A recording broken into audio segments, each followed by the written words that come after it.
Good morning everyone, myself Mukund Bhardwaj from divine public school.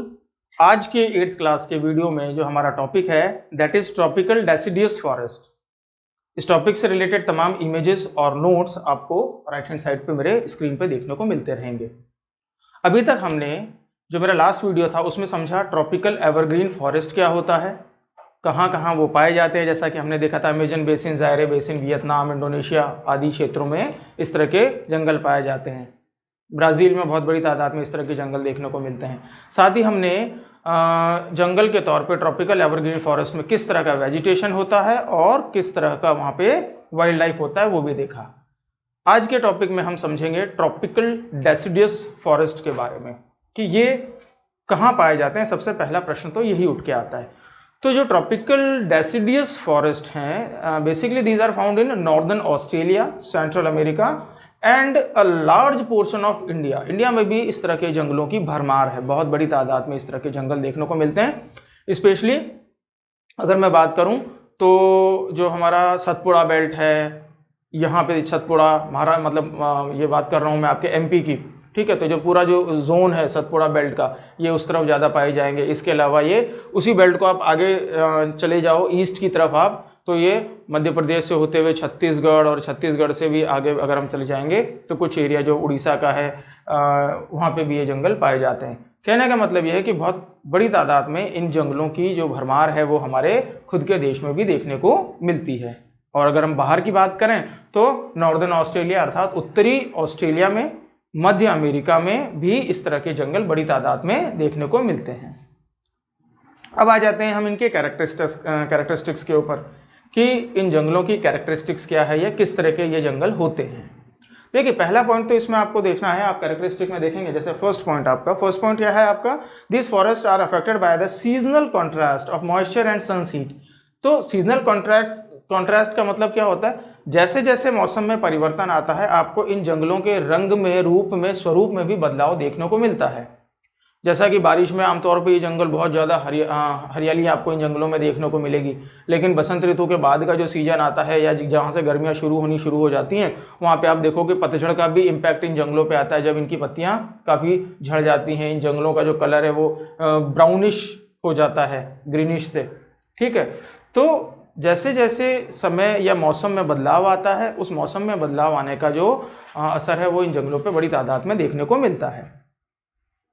अब बात करते हैं कि अगला पॉइंट के तौर पे आप देखेंगे तो यहाँ जितने भी प्रकार के जंगल पाए जाते हैं, मतलब स्पेशली मैं बात करूँगा अगर ट्रॉपिकल डेसिडियस फॉरेस्ट में, तो जिस भी अलग अलग तरह के यहाँ पे वेजिटेशन या पेड़ पाए जाते हैं उनका इकोनॉमिक वैल्यू बहुत ज़्यादा होता है। अब इकोनॉमिक वैल्यू बहुत ज़्यादा होने से मतलब क्या, यहाँ पे पाए जाने वाले जो पेड़ होते हैं उनकी जो लकड़ी होती है वो बहुत बड़ी तादाद में फर्नीचर बनाने के काम में आती है।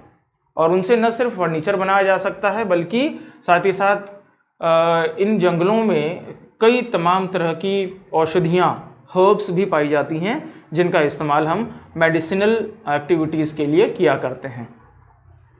साथ ही साथ न सिर्फ इन जंगलों के में पाए जाने वाली लकड़ियों से फर्नीचर बनता है, हमारे खिड़की दरवाजे बनाए जाते हैं, पानी के बड़े बड़े विशालकाय जहाज बनाए जाते हैं, ठीक है। और यहाँ तक कि जो आपने देखा होगा कभी ट्रक वगैरह जो रहते हैं तो उसकी बॉडी भी जो होती है उसमें भी वुड का बहुत बड़ा इस्तेमाल किया जाता है।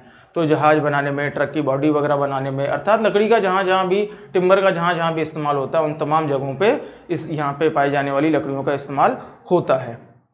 अब कहेंगे हम कि यहाँ पे पेड़ कौन कौन से पाए जाते हैं। तो पेड़ अगर यहाँ पे हम देखेंगे तो वेजिटेशन के तौर पे आप देखेंगे यहाँ पे जो पेड़ मिलेंगे, टीक वुड का जो पेड़ होता है वो यहाँ मिलेगा आपको।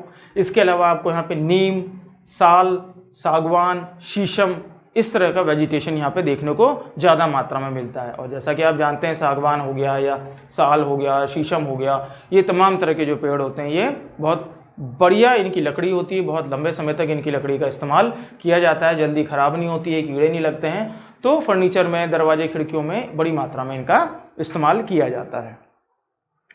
Now my next point is vegetation के बाद हम आ जाते हैं वाइल्ड लाइफ के ऊपर। तो वाइल्ड लाइफ के तौर पे यहाँ पे बड़ी तादाद में बंदर, लंगूर, ठीक है, इसके अलावा शेर, चीते, टाइगर्स, लायंस, ठीक है, ये सब यहाँ देखने को मिलते हैं। एलिफेंट बहुत बड़ी तादाद में यहाँ देखने को मिलते हैं। हावेवर अपने इंडिया में आप जानते ही हैं, अगर साउथ में चले जाएंगे तो वहाँ पे बहुत बड़ी तादाद में जंगलों में आपको एलिफेंट देखने को मिलते हैं। अब तो इन दिनों क्योंकि जो टाइगर है उसको कंजर्व किया करने लगे हैं हम लोग, या उसको मारने पे बिल्कुल पूरी तरह से पाबंदी है, उल्टा इनकी देख रेख कर रहे हैं हम लोग, तो इनकी संख्या में भी अच्छा खासा इजाफा हो रहा है या इनकी संख्या भी बढ़ती जा रही है।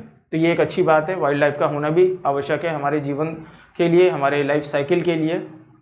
तो इस तरीके से आज के वीडियो में हमने समझा कि ट्रॉपिकल डेसिडियस फॉरेस्ट क्या होता है, साथ ही साथ ये कहाँ पाए जाते हैं, तो कहाँ पाए जाते हैं एक बार और रिपीट कर लेते हैं। Northern Australia, central America as well as India.